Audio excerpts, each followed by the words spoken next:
everybody. Today I'm driving one of the most unusual Porsches of the recent past. This is a 2011 Cayman R. It's part of the 987 generation of Cayman, and I will confess that that is a car that I've always had a serious lusting for. My logic is really quite simple. You see, with the 987 generation in particular, the Cayman stands out as being distinctly different to the Boxster, if in styling and nothing else. Porsche really put the effort in with this one. Subsequent generations of the Cayman have always looked more like a Boxster coupe, and I very much appreciate that that is really what a Cayman is supposed to be, just a Boxster coupe, and these days Porsche have got the two models to line up perhaps a little bit better than they once did. Ordinarily, most manufacturers price their convertibles as more expensive than the coupes, for fairly obvious reasons. They're more expensive to make. But Porsche always had things a little bit backwards, and so to make up for the fact that the Cayman always cost a little bit more than the Boxster, until recently, they always tried to give it a little bit more power, make it a little bit more special. During the 987's run, people often bemoaned the fact that it was very clear that Porsche were deliberately holding the model back. It has beautiful balance thanks to the mid-engine layout and this supple chassis, but they never ever gave it the engine that everyone thought it deserved. They also, for a long time, refused to give it even a limited slip differential or the option of one. And so you could always tell that Porsche were desperately trying to make sure that the Cayman was good, but not as good as the 911. When the Cayman R was announced, people were quite excited.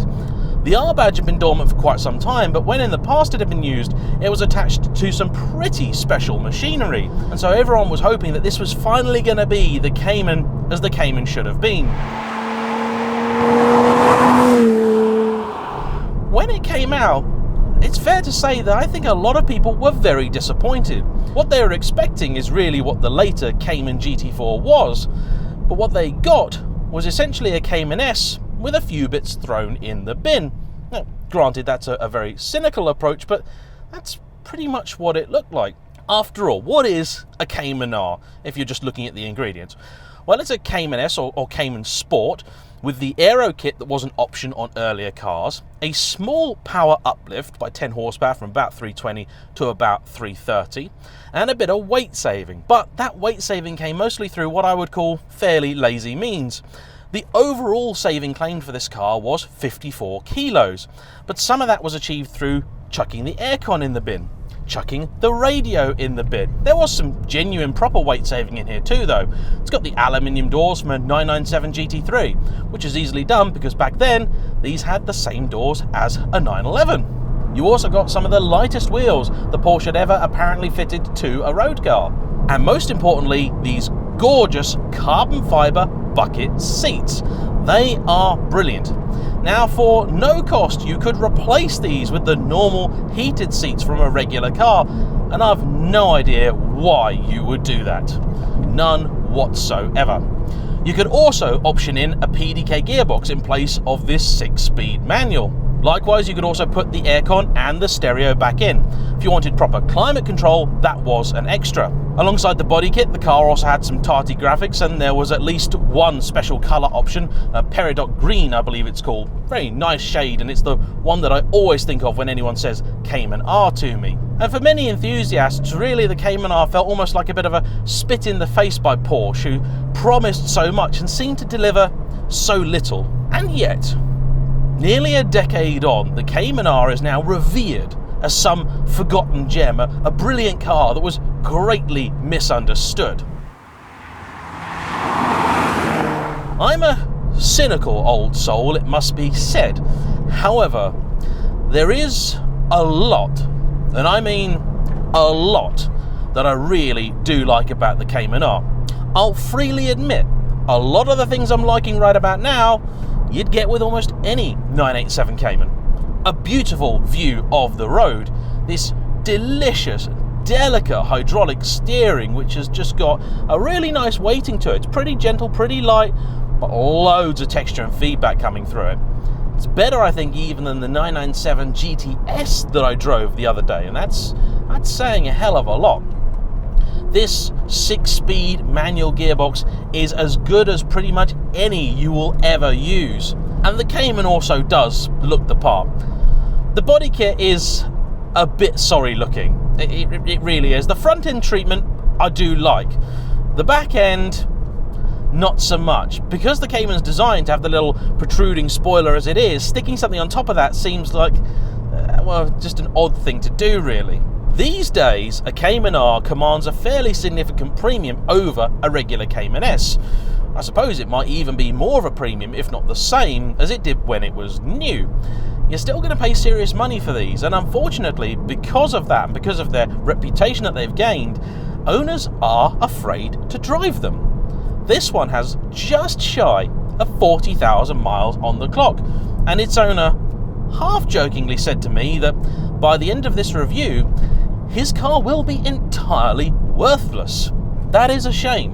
One of the reasons as a young man I always preferred Porsche over Ferrari was that the Porsche was the one that you could buy and drive without fear of nobody ever wanting to go near your car ever again. And now, Porsche types seem to be even worse than Ferrari guys because the cars aren't especially rare or unusual, and they are, generally, very good to drive. So why wouldn't you want to do that? Blissfully, this car actually rides on a passive suspension setup, which I feared would just be far too firm and ruin everything. But I am delighted to say that it doesn't. This is still a wonderfully supple car, and proof, if ever it were needed, that adaptive dampers aren't always the answer. There's nothing wrong with this car. You could quite happily daily it. But there's no point in having all this extra frippery if it doesn't make this car supremely enjoyable on your local favourite back road. So, let's hit the sports exhaust button, shall we? See what she can do.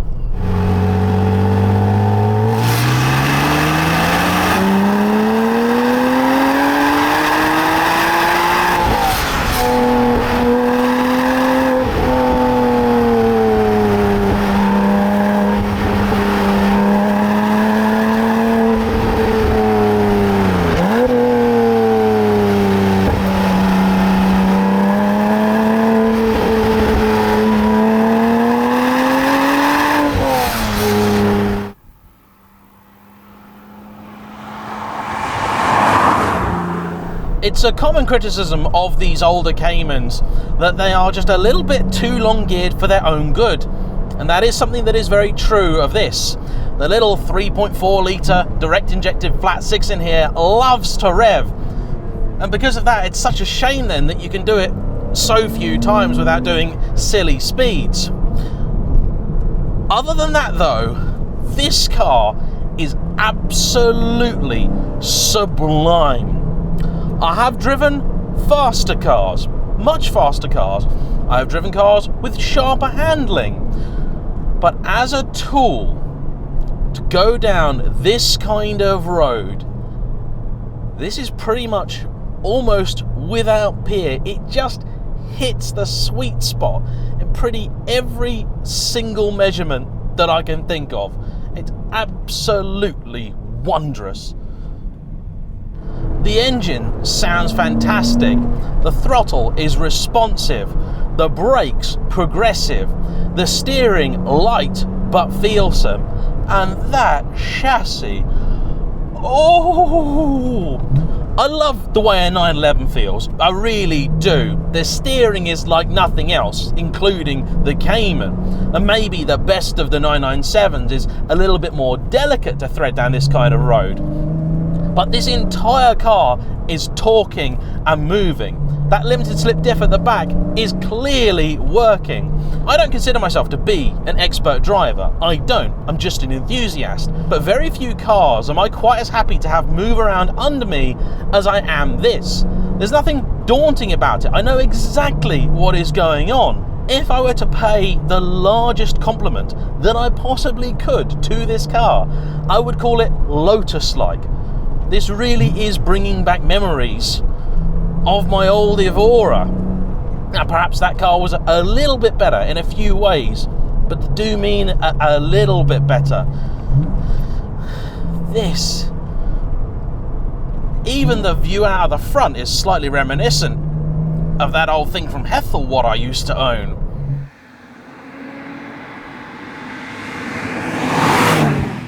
gearbox, it's great. I cannot imagine why anybody would want to spec one of these with PDK if they had the option of being able to drive the manual. I can understand there are some people for whom manual simply isn't something that they can live with, but for everybody that can, this is the only way to experience this car. If for no other reason than by the time you spec the PDK, you've kind of given up most of the weight savings of this car anyway, certainly compared with, say, a manual S. Now, I don't do much research when I do these videos. I do the basic information. I want to know what the car had over an S, this, that, and the other, prices, performance stats, all that kind of stuff. In terms of performance, this was the first Cayman to actually step on the 911's toes just a tiny bit. But Porsche, for some reason, decided to say that the 0 to 60 figures were still some way behind, even though all the journalists of the time kind of agreed this must be at least as quick, certainly in the real world. Maybe the 911's rear engine layout gives it a bit more traction off the line, but in practice, there was no speed differential. There was a big price differential though, and now a Cayman R is probably going to cost you even more than the base Carrera against which it was often measured. I expected this car to be just a little bit too stiff to enjoy. I didn't expect it to come together in quite this way. Unfortunately, it's been so long since I drove a regular 987 that I can't really draw any meaningful comparisons between the two at all. I would love to drive maybe a lightly modified 987 Cayman to see what it's like and see whether that is worth going for. This car's owner said to me that he felt like it was more than the sum of its parts, and I can't help but agree. This really is a hell of a thing.